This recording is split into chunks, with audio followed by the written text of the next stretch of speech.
Comment on devient jockey? Comment on devient jockey, il faut être beaucoup passionné pour Ouais, ce métier-là. Moi, j'ai eu la chance, mon père, il était jockey, ouais. mon frère, il était jockey, mon oncle aussi. Donc, on peut dire que je suis né dans un box C'est avec une les chevaux. dynastie familiale. Ouais, c'est ça. Et du coup, quand j'étais petit, tout de suite après l'école, je voulais aller voir les courses. Et ça devient une passion et après, tu veux devenir jockey. Comment on s'entraîne quand on est jockey? On est sportif de haut niveau, on est Ouais, d'accord ouais. quand on est jockey. On est sportif au niveau, c'est qui comprend pas trop les gens des fois. On essaie de faire quand même des fois un peu des gyms comme ça. Nous, si Ouais, on a le temps, il faut dire qu'on se réveille très tôt, ouais. presque tous les matins. S'il y a une journée, c'est le lundi qu'on est en vacances. Sinon, à partir du mardi au samedi, c'est réveil à 5 heures du matin. Ah ouais.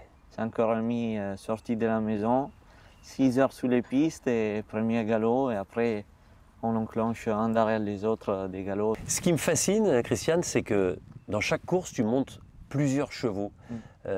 Comment tu arrives très vite à justement trouver le bon contact avec le cheval pour qu'il te donne la meilleure performance possible? Ça, c'est un peu le mental du jockey. C'est là qu'il C'est le faut, talent du jockey aussi. c'est le talent du jockey aussi. C'est là qu'il faut être très fort. Parce que ça peut se passer mal la course d'avant. Il faut redescendre, remettre le cerveau à zéro, Ouais. oublier ce que tu as fait avant parce que tu as une course après. Et du coup, performer au 100% la course d'après.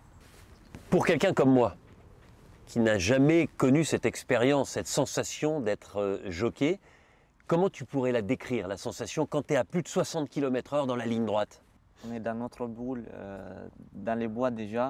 Une fois qu'ils s'ouvrent les portes devant nous, on oublie tout le reste. On Ouais. est vraiment toi et le cheval et la vitesse.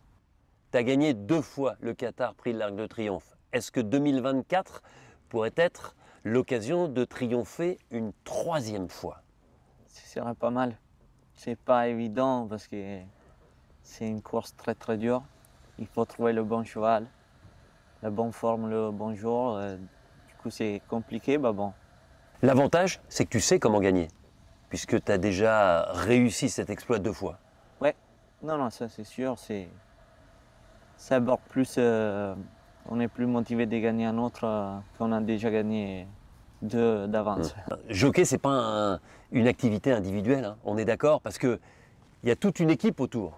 Il y a un propriétaire du cheval, il y a un entraîneur, puis il y a tous ceux qui au quotidien préparent le cheval, s'en occupent du matin au soir et du soir au matin. Comment tu gères justement cet aspect des choses, ce côté collectif de Ouais. ton sport?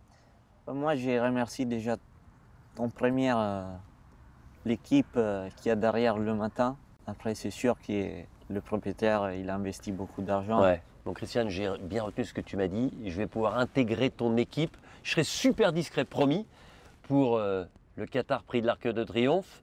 Et je vous donne à tous rendez-vous les 5 et 6 octobre prochains.